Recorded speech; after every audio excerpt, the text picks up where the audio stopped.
Falamos de França, né? Vamos falar um pouquinho aqui. 40 minutos, filho. Mas a França é um assunto novo. França é bom de falar. França é sempre legal. Bom, teve Vou andar aqui um pouquinho com a live. Um andamento na situação do Caribe. Galera, para quem quiser entender um pouco sobre a situação lá na Venezuela, nós temos 2 lives maravilhosas, sabe? Tá aqui no canal, sabe? Que a gente explica muito bem sobre a situação da Venezuela, tudo mais. Mas parece que nós vamos entrar numa segunda fase. E eu vou botar aqui o Laranjão para falar para a gente, que ele falou uma coisa interessante. E eu gostaria até que tu comentasse, Gabs. Primeiro vamos botar o vídeo. Venezuela, we had a lot of drugs coming. Vai voltar aqui. With Venezuela, we had a lot of drugs coming in through water. We call it water drugs. Just a simple term. We don't have any boats on the water. There are no boats. There are no fishing boats. There are no anything. So we hit a number of boats. You probably saw that. And since we did that, we have absolutely no drugs coming into our country via water because it was lethal. And now we'll look at cartels. We're going to look very seriously at cartels coming by land. Vamos olhar os cartéis que chegam por terra. Ou seja, está se iniciando uma fase 2. E aí, só vamos fazer um comentário, porque esse é uma coisa que é importante. A gente já fez uma live explicando as rotas do tráfego e coisa. Mas parece que está se iniciando uma fase 2 com relação à Venezuela. E aí eu te pergunto, uma pergunta aqui bem sincera. O Petro ontem, né, o presidente da Colômbia, nem peguei essa notícia, mas ele disse que isso não era um ataque aos cartéis, era um ataque para buscar o petróleo. Bom, enfim. Eu te pergunto...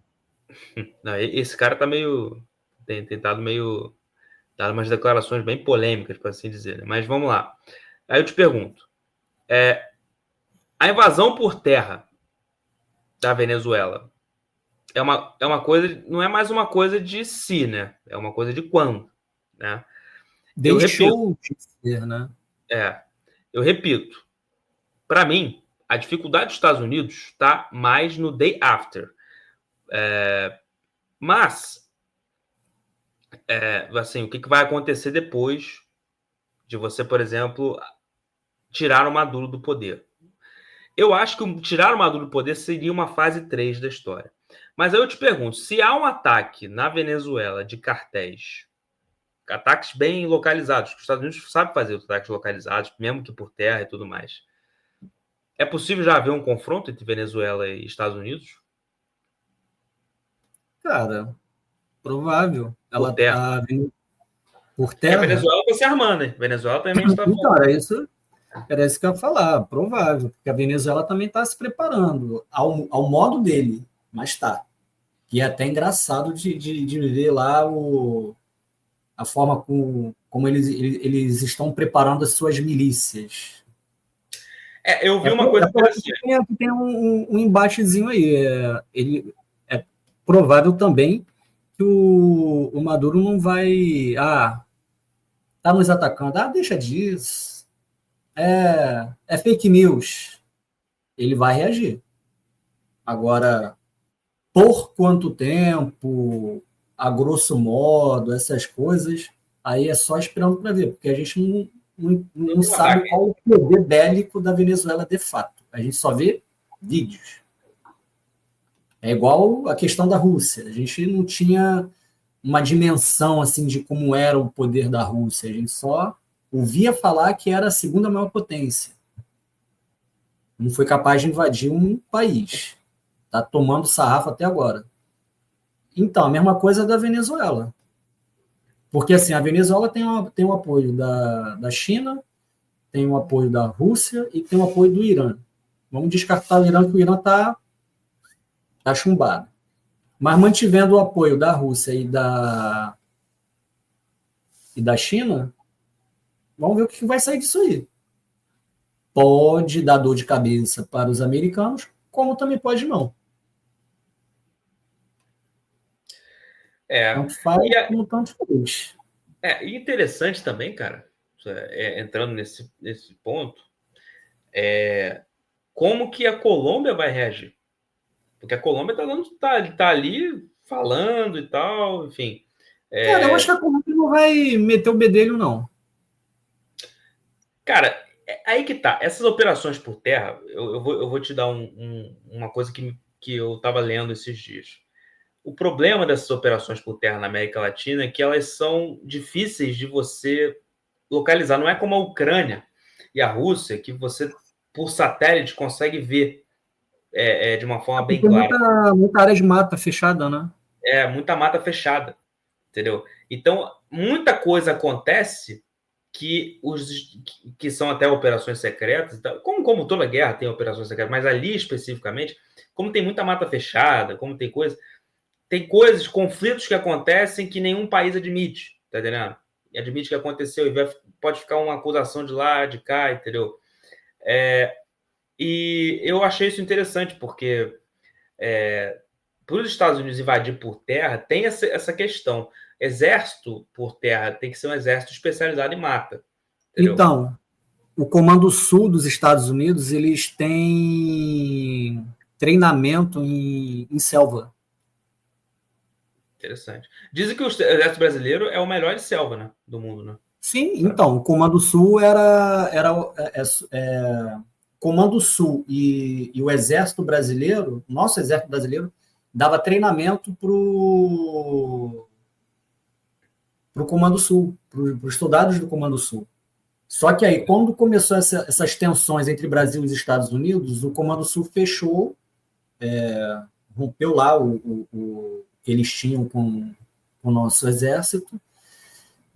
E, enfim, fato é, o Comando Sul é o único do exército norte-americano apto para combate em selva.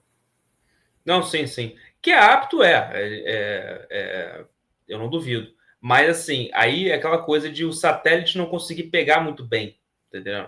Em relação o ataque. Por isso que é uma coisa que está sendo estudado. Eu estava até conversando com uma pessoa. Sim, é uma questão de bolar estratégias, né? Formas. Falando que é tranquilo. Eu disse, não, eu falei isso na live também. Não é tranquilo você tirar uma pessoa do poder e tirar os cartéis, assim. Existe uma estratégia, existe uma coisa sendo bolada, sabe? E aí eu pergunto, eu acho que a Colômbia pode entrar nesse meio, assim, numa guerra escura, uma guerra de selva, assim, e não assumir que fez, entendeu? Muita coisa acontece na selva, né? Pode ser pelas Farc, né? As Farc se tornou as Forças Armadas Revolucionárias da Colômbia, pode ser. Então, e as Farc se tornou... E são muito ligados ao Petro. Se tornou partido político. Aqui, Gabs, e aí sai uma notícia, ó, nem a gente comentando, hein? Mas sai uma notícia acho que foi no Metrópole, CNN, não sei, que eu até peguei, sabe? Deixa eu até aumentar a tela aqui. Não, isso foi na Veja, rapaz, sabe? Não, BBC, minto, BBC. Cara. Da BBC News Mundo. Trump declara que os Estados Unidos estão em conflito armado com cartéis de drogas. PCC e Comando Vermelho entraram na mira. BBC falando isso. Sim. Veja só, né? Tudo que a gente falou em relação na nossa live, né? Que um exemplo. As facções brasileiras podem já são economicamente consideradas terroristas, mas podem entrar nesse barco também. É uma coisa. Um exemplo não. Um adendo. Uhum. O que acontecer na Venezuela com relação a combate a cartéis de drogas, o que acontecer lá vai acontecer aqui. Porque e há uma grande diferença nisso, porque lá na Venezuela é um só que os Estados Unidos vai combater. Aqui no Brasil são dois. Não, então, assim, eu não sei se para no cartel lá da Venezuela, cartel de Los Soles. Eu acho que México entra na história. Daqui a pouco vai no México. O objetivo, o Trump fala cartéis no plural. Estou me referindo à Venezuela. Estou me referindo à Venezuela. Sim, sim. Então, assim, o que acontecer lá com relação a combate de cartéis de drogas pode ser tomado como exemplo da possibilidade do que pode ser aqui no Brasil também.